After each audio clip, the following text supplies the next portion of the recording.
saya Yayu Ufrika Afriani. Saya dari program studi Psikologi Islam Institut Agama Islam Negeri Salatiga. Nah, di sini saya akan menceritakan sedikit mengenai model pembelajaran Rasulullah SAW yang berkaitan dengan teori kognitif.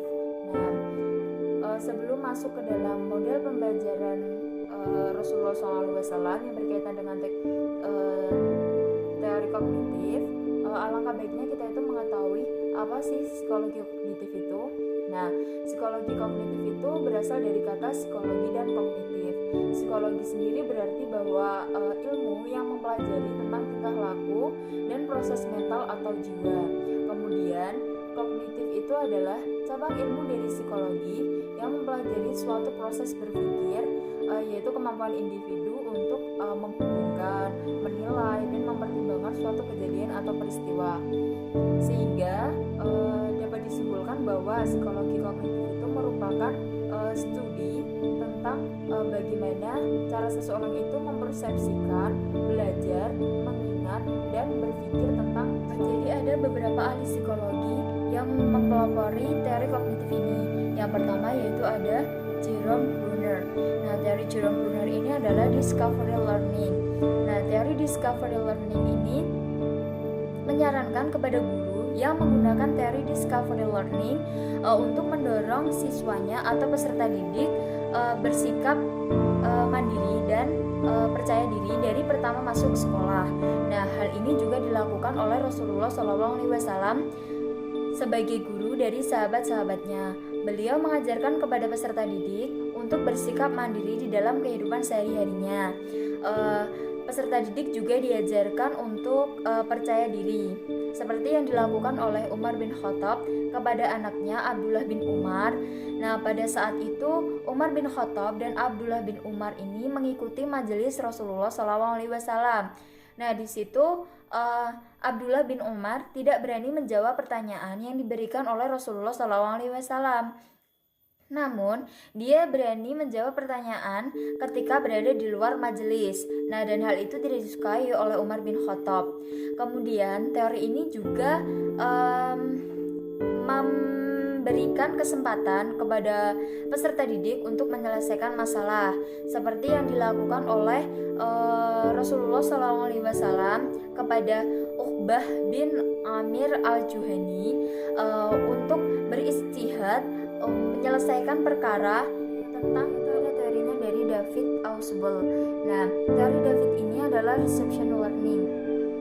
Teori ini menyarankan kepada guru agar menggunakan metode pembelajaran yaitu pendekatan deduktif.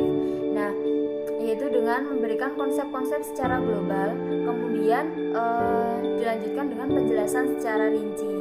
Nah, hal ini juga dilakukan oleh Rasulullah SAW, yaitu sesuai dengan hadis yang diriwayatkan oleh Abu Shurairah al-Khuzai radhiyallahu an, bahwa Rasulullah SAW bersabda, yang artinya yaitu demi Allah tidak beriman, demi Allah tidak beriman, demi Allah tidak beriman.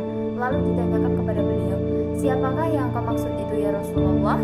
Kemudian beliau menjawab, yaitu orang-orang yang perilakunya membuat tetangganya tidak nyaman. Penyampaian materi secara deduktif juga dikemukakan di dalam hadis yang diriwayatkan dari Abu Hurairah radhiyallahu an dari Nabi sallallahu alaihi wasallam, bahwa beliau bersabda, seorang wanita dinikahi karena pertimbangan 4 hal. Yang pertama yaitu karena hartanya, yang kedua garis keturunannya, yang ketiga karena kecantikannya, dan yang keempat karena agamanya. Maka nikahilah wanita yang kuat beragama, niscaya kamu akan beruntung. Hadis riwayat Bukhari.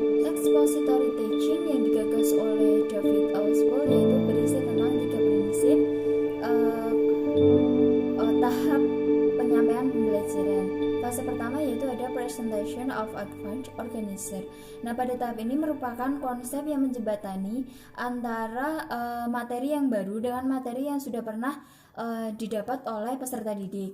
Nah, model pembelajaran Rasulullah SAW yang berhubungan dengan fase ini yaitu ditemukannya riwayat yang menyatakan bahwa Rasulullah SAW dalam penyampaian pembelajarannya itu secara bertahap.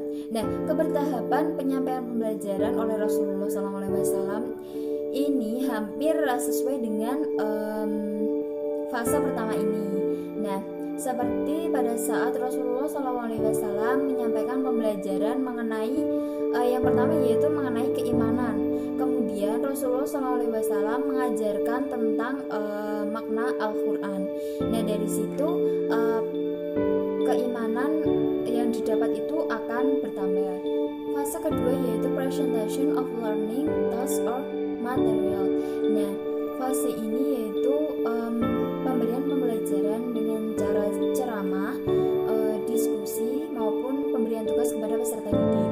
Hal ini juga dilakukan oleh Rasulullah SAW yang beliau lebih banyak menggunakan metode secara ceramah dalam menyampaikan materi, dan beliau juga mampu mempertahankan perhatian para